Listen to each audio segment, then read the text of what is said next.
High, good evening. তোমাদের কাদের কাদের বেলের শরবত খেতে খুব ভালো লাগে? আমার কিন্তু বেশ লাগে বেলের শরবত খেতে। বাট ছোটবেলায় কিন্তু এরকমটা ছিল না।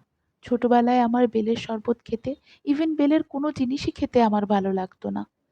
মা জোর করে বেলের শরবত বানিয়ে আমাকে অনেক চেষ্টা করতো খাওয়ানোর জন্য। বাট কিছুতেই আমাকে দিয়ে খাওয়াতে পারতো না। বাট এখন বড় হওয়ার পরে বুঝি বেলের কি গুণ।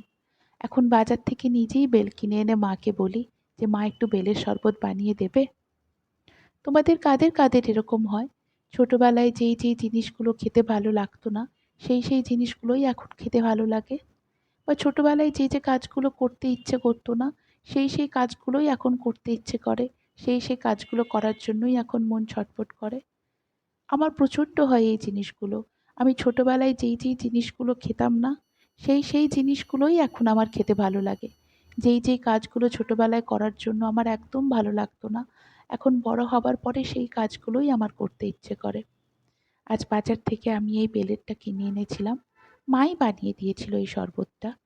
ভালো করে হাতে চটকে তার ভেতর থেকে আঁশগুলো তুলে তাতে অল্প আর একটু জল দিয়ে আমরা মাখিয়ে খেয়েছিলাম শরবত বানিয়ে। দারুণ খেতে ছিল।